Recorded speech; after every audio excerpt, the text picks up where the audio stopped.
사주팔자는 4개의 기둥인 간지가 있으며 천간과 지지의 작용은 엄연히 다르게 나타난다.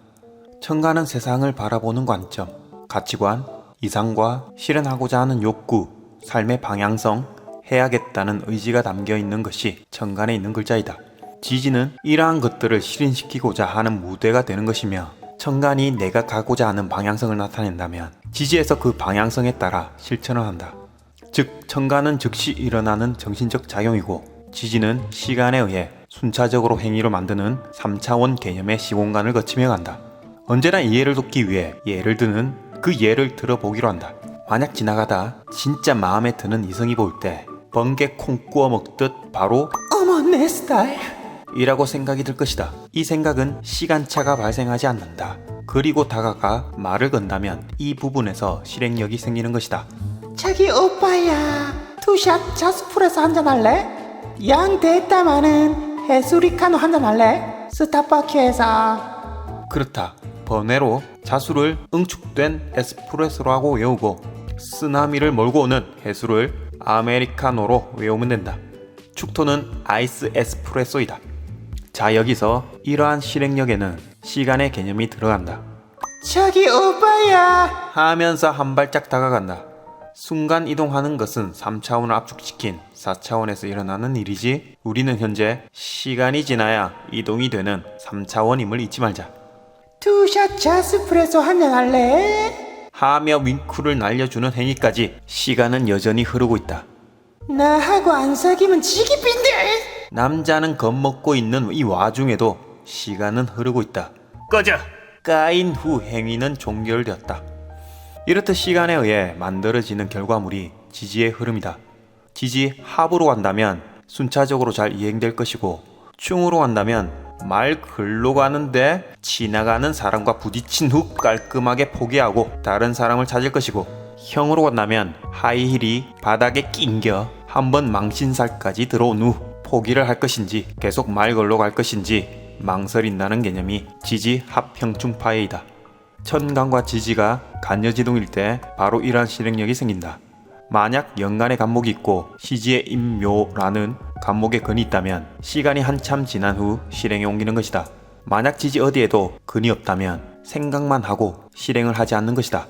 대운으로 간목이라는 근이 와야 간목이라는 오행의 육신을 실행하고 경험을 쌓는다. 반대로 지지에 임목이 있는데 대운에서 간목이 날아오면 간목이라는 큰 무대에서 활동량이 증가하며 움직이는 것이다. 이런 천간의 기운은 대체 왜 바로 생각에 들어오는 것일까? 왜 학자들이 대운을 천간 지지 나눠서 5년 또는 7년 3년 또는 간지는 하나다 라는 의문점이 생겨 계속 논쟁을 하는 것일까? 과학적으로 들어와 보자. 아인슈타인의 특수 상대성 이론에 보면 빛의 속도를 언급한 내용이 있다. 바로 빛의 속도를 광속 불변의 법칙으로 정하고 있다. 이 광속 불변의 법칙이란 빛의 속도는 언제나 일정하다는 것이다. 빛의 속도는 초당 30만 km를 달린다. 단 1초 만에 지구 7바퀴 반을 돌 정도로 엄청난 속도이며, 어떤 부인이 잘생긴 총각이 나타나 어머 총각! 하면서 30만 km/s로 달린다 해도 그 부인 눈에는 빛의 속도가 그대로 30만 km로 여전히 진행한다는 것이고, 절대적인 빛의 속도에 반해 질량을 가지고 있는 이상 빛의 속도로 따라가지 못한다. 이 광속 불변의 법칙을 가지고 있는 천간이 우리의 생각을 지배하고 있다. 따라서 이민 대운이 오든 세운이 오든 이 임수라는 방대한 데이터와 한난 조습에서 추이를 담당하고 있는 이 임수가 빛의 속도로 생각을 지배하는 것이고, 지지로 오는 임목은 새로운 시작을 하긴 하는데 원국의 다른 글자의 영향을 받으며 시간에 따라 합형충파의 행위가 일어난다. 지구 어디에 가든 이 임수라는 추의 글자가 빛의 속도로 세상을 뒤덮는다. 원국에서 따뜻한 글자인 인사, 오미, 술, 정병화, 무토가 부족하면 올해는 보이지 않는 불안감을 느낀다는 것이다. 따라서 대운은 천간 5년, 지지 5년 그런 말도 일리가 있지만, 위에 설명했다시피 간지는 하나로 통하고 천간의 글자가 빛의 속도로 자신의 생각을 지배하게 되어 있다는 기운이다. 육식갑자가 버젓이 존재하는데 천간 지지 따로 볼 필요가 없다. 어차피 천간의 생극재화에 의해 지지 합형충파해가 일어난다. 대운에서 가장 크게 혼란을 일으키는 요소가 목화 토금수에 없는 오행이 들어왔을 때이다. 대운 시작하기 전 몇 년 전부터 혼란이 발생하기 시작한다. 개인마다 이 받아들이는 마음에서 시간적 오차가 발생하지만 넓게 보자면 원국에 목이 없는 분들이 정관 목대운이 오면 억제해온 감정을 드러내기 시작한다. 목이란 희노애락의 시작 지점이고 아이같이 모든 표정을 드러내놓고 하고 싶은 것을 마음껏 하는 기운이다. 이러한 목이 없었으니 사회에 맞는 일, 주어진 일, AI 같은 삶, 하고 싶은 것보다는 해야 할 일을 찾아 살아왔을 텐데 이러한 목이 들어오면 희노애락의 욕구가 커지는 것이다. 자기 감정에 충실해져 인간관계의 개념으로 인덕을 교류하며 산다. 무슨 일을 하든 의욕이 앞서며 하고 싶은 취미나 일이 생기는 것이다. 여보 어디가? 응? 시장. 아침에 시장 갔잖아. 또 가? 응. 캬바레 반찬 가게. 할아버지 할머니들 춤을 춰요. 곱대공주 무슨 상관이에요. 다같이 춤바람 나요. 모금에. 원국에 화가 없는데 대운에서 화가 오면 모든 상생이 원활하게 이루어진다. 목생화, 하생토, 화극금, 수국화 등등. 그렇다면 열심히 사는 사람들이 눈에 들어오는 것이다. 왜냐하면 지금까지 남들처럼 열심히 산 적이 없는데 열심히 일하고 활동하고 생활해야 된다는 기운이 강력하게 들어온 것이다. 여보 어디가? 응, 알바하러. 안녕하십니까. 9,900원입니다. 네 여기 만원. 네, 여기 거스름 돈 1,000원입니다. 그게 하지마. 100원을 줘야지 왜 1000원을 줘? 당장 그만둬. 아, 죄송합니다. 제가 무재성이라서. 근데 말하는 꼬라지가 나 상관 있는 여자야. 자, 내 기준에서 당신은 나에게 월급도 주고 내 일자리를 준 사장이지. 그렇지 이요. 그렇다면 당신은 내가 바라본 정관이야. 그럼 남편분은? 그 인간은 이미 집에서 놀고 있어. 내가 식상이 강해서 그런가 봐. 그래서 그냥 자식이라고 생각하고 있는 이 와중에 이 회사가 내 정관이란 말이지. 무재성인 나는 계산이 안 되는 데다 넌 정관이고 난 상관이 강하니 이제 계산 없이 나한테 맞아보자. 안 그래도 요즘 힘들고 미치겠는데 잘됐다. 사람 나고 돈 났지. 돈 나고 사람 났냐. 너 평소에 실수 안 하냐 이 소문의 태태구리야. Oh my god. 이렇듯 상관 경관 운이 오면 축토는 탱탱볼이 된다. 원국에 토가 없는데 토 대운이 오면 지금까지 안정된 삶이 아닌 이거 했다 저거 했다 하는 불안정한 삶을 살아왔는데 안정을 취하려고 압박이 들어온 것이다. 토라는 것이 모든 오행을 안정화시키고 잡아주는 역할을 한다.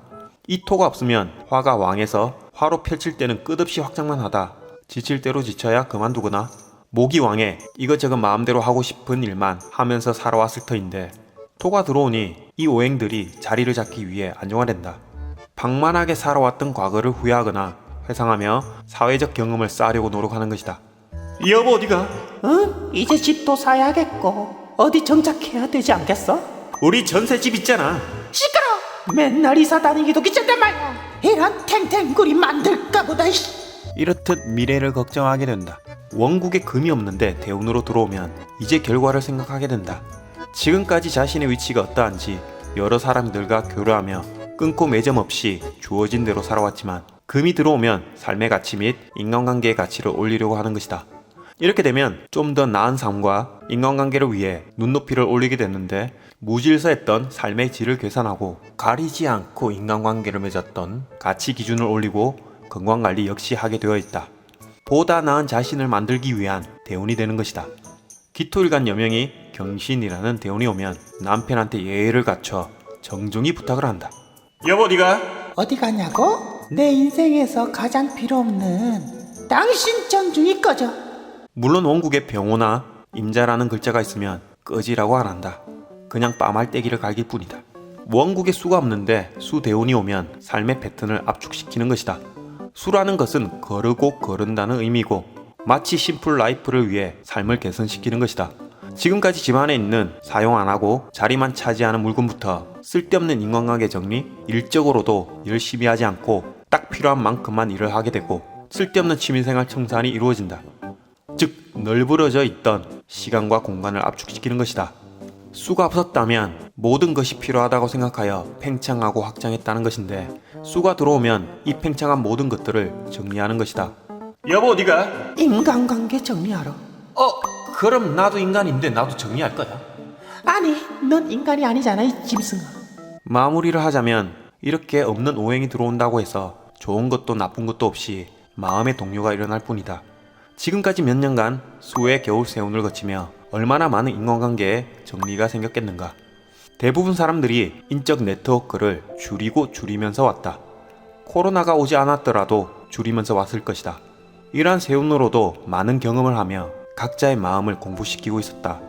갑진년부터 마음껏 인간관계를 하게 될 것이고, 병원년이 되면 일이든 인간관계든 무한 확장이 이루어질 것이고, 기운년이 되면 서로 가치를 올리기 위해 무단히 노력할 것이며, 임자년이 되면 다시 압축에 들어갈 것이다.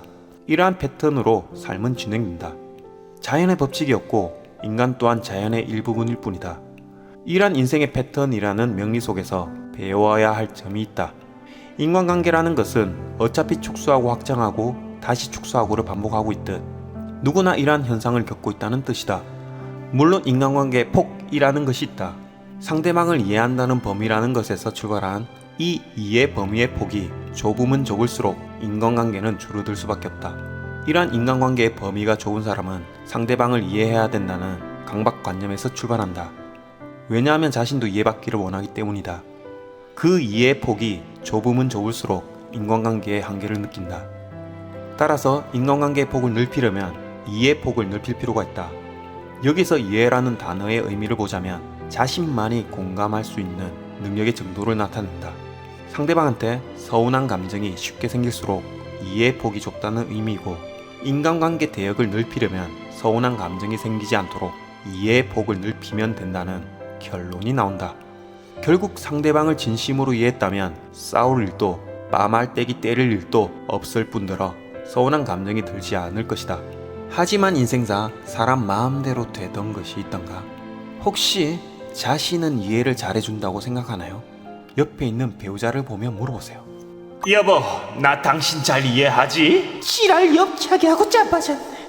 이렇듯 이해를 받으려고도 하지 말고 억지로 이해를 하려고 하지 않는다면 무리한 부부생활도 무리한 인간관계도 형성이 되지 않는다.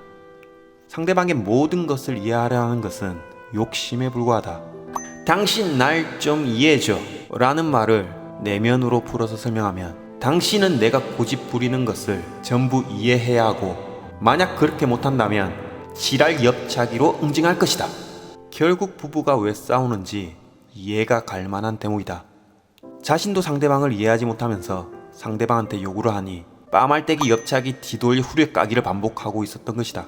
서로 살아온 가치관도 다르고 환경도 다른데 어떻게 이해를 해야 하는 것인가? 그냥 다르다는 것을 인정하면 되는 일이었다. 모두를 이해할 필요도 없고 이해받을 필요도 없다.